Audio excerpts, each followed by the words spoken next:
Hello hello नमस्कार जय जगन्नाथ केमती अच्छे आपण मैंने आशा करछि बहुत ही बढ़िया थे। स्वागत करुछि मोर आउ गोटे न्यू मिनी ब्लॉग को। एठी सकाळु सकाळु गाधे की रेडी जाइतली काहेकि मोर शूट थिला तो मो फ्रेश हे बारी पड़तली शूट को आई मीन सेट को।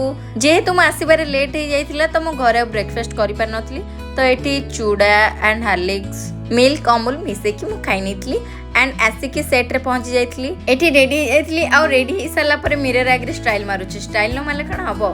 आमर एठी लंच ब्रेक हो जाइतिला तो एठी अपा मत आनिकी देइथि प्रसाद जेहेतु आज गुरुवार तो एठी खाइ साला परे मोटे रेस्ट नै जाइतली इवनिंग हे जाइतिला शूट चलतिला एठी मुक्ति दीदींकर नाताशा दी सालिनी एंड धन दी देखुछंती केते कष्ट करूछंती स्पॉट पॉइंट धरि के कैमरामैन पर्यंत एठी एते जबरदस्त सीन हेतला आपण माने देखिले ही जानि परिबे। जेहेतु इवनिंग हे जाइछि मते आनिकी देइ दिथिले भाई चाट एंड मो चैट रो वीडियो एथि करि पारिनी कि मो फोन रो चार्ज नथिला मो चार्जर बसि देइथिली चार्जर रे बसि देइथिली मो फोन टा तापरे मो चली जाइथिली सीन दबा पय मोर सेठी सीन भी सरी जाइथिला आ मो सीन बेलकु मो निजे वीडियो करि पारलेनी ए वीडियो माध्यम रे कहि दोछि सॉरी वीडियो न आनथिबारु।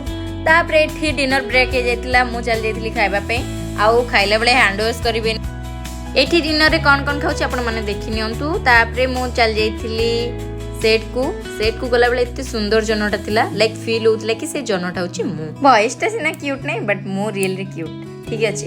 तापर एठी पैकअप हो जाइथिला मो पळे आस्तिली मो आ अपास्तलु अपन को छाड़ दे कि मो पळे आस्तिली ये होची मो रूम रो सीडी रूम रे आसी साला परे मु मोर नित्य कर्म सारी दिथिली एंड गाधे की फ्रेश हो जाइथिली मु मोर स्किन केयर कर देथिली एठी पानी पी के सोई पडुची। देखाबा नेक्स्ट व्लॉग रे रहउची। जय जगन्नाथ लव यू ऑल।